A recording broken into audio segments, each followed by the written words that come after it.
Hello friend, स्वागत है आपका Rewa mushroom farm and kitchen channel में। दोस्तों, आज मैं आप लोगों के लिए जो टॉपिक लेके आया हूँ बहुत ही कॉमन है, लेकिन बहुत ही यूज़फुल रहेगा आप लोगों के लिए कि पैकेट में छेद करना चाहिए या नहीं करना चाहिए, कितने छेद करना चाहिए और क्या हमें उसमें रुई लगाना चाहिए या नहीं लगाना चाहिए। तो देखिए दोस्तों, सबसे पहले तो हमें समझना होगा कि हम पैकेट में छेद क्यों करते हैं और इसके क्या फ़ायदे हैं और हमें कितने छेद करना चाहिए। तो देखिए, छेद करने का फ़ायदा ये है कि सबसे पहले तो छेद करते हैं हम जब, तो नीचे साइड अगर हम उसमें छेद करते हैं और साइड से हम उसे कट करते हैं, तो जो भी पैकेट में एक्स्ट्रा मॉइस्चर रहता है वो उससे निकल जाता है। तो ये पहला फ़ायदा उसका हो गया। तो हमें छेद करना बिल्कुल ही ज़रूरी होता है, क्योंकि उससे एक्स्ट्रा मॉइस्चर जो बच जाता है भूसे में वो उससे निकल जाता है। दूसरा क्या होता है कि उससे उससे एयर मिलती है। पैकेट में जब हम छेद करते हैं तो उससे उसमें फ्रेश एयर मिलती है और क्या होता है कि उससे हमारा मशरूम अच्छा ग्रो करता है, माइसीलियम बहुत अच्छे से फैलता है। लेकिन अगर हम छेद नहीं करेंगे, पैकेट को पूरा पैक रखेंगे, तो आप देखेंगे कि ना तो माइसीलियम चलेगा अच्छे से और हमारा पैकेट बहुत ही जल्दी ख़राब हो जाएगा, क्योंकि उसका मॉइस्चर भी बचा रहेगा और उसमें फ्रेश एयर भी नहीं आएगी, मतलब उसमें फ्रेश एयर नहीं मिलेगी, तो पैकेट बहुत ही जल्द ख़राब हो जाएगा।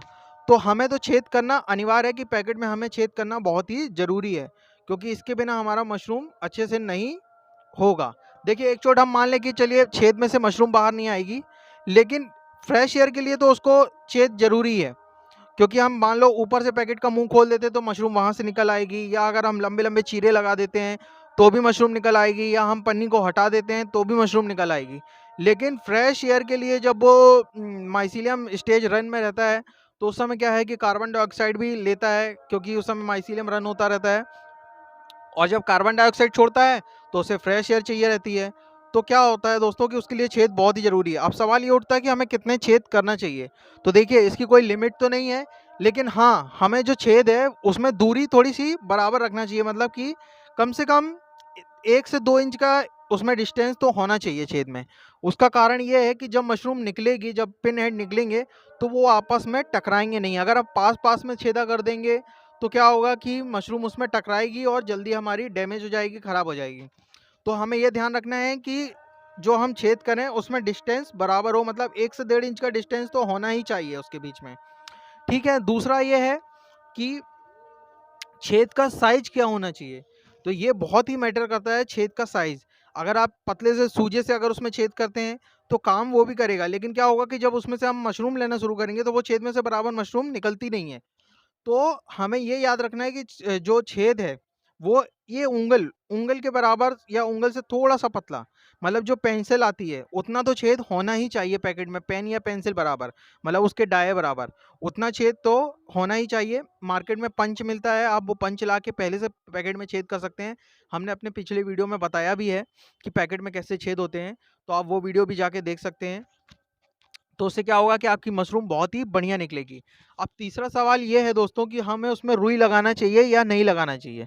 तो देखिए, कुछ लोग रुई उसमें लगाते हैं, उसका कारण ये है कि उसमें रुई से जो एयर का रोटेशन रहता है वो बराबर होता रहता है और मक्खी और मच्छर जो रहते हैं वो हमारे पैकेट पे अटैक नहीं कर पाते हैं।